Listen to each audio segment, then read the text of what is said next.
Catholic education. Why is it still being funded?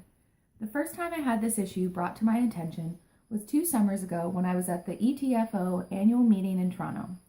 There was a motion put on the floor to research and explore the idea of one publicly funded English school board. This topic brought up quite the heated discussion. At this time, I was the Durham Catholic DECE local president. ETFO represents 2 Catholic DECE locals.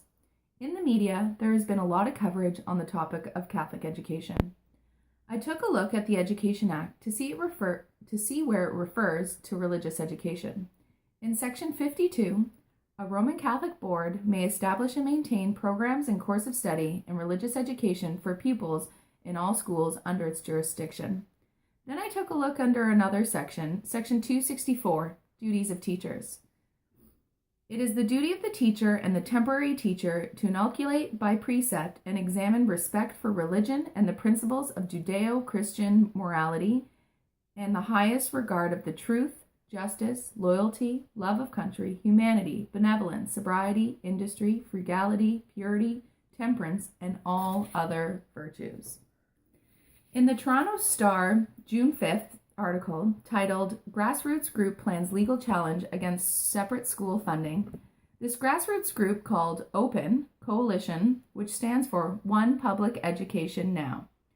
They argue that the government of Ontario's decision to provide public funds for the total support of a separate school system dedicated to the indoctrination of the religious beliefs of one faith group to the exclusion of all others is a violation of our guarantee of equality of treatment under both the Canadian Charter of Rights and Freedoms and the International Covenant on the Civil and Political Rights, which has long been argued that funding based on religion is discriminatory.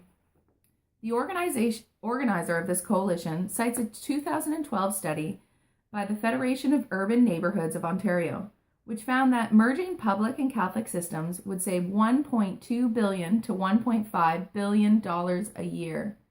Why is this something that we as the public and the government are not looking at closely? Just because it has been this way since Confederation does not mean that it needs to continue. I don't worry about how this will affect my career as a DECE in the Catholic Board, as well as a new teacher looking for work. The number of students and teachers will not change. The numbers of directors, superintendents, and half-filled schools and students sitting on buses for extended periods of time will. When will Ontario see that Catholic education is no longer needed?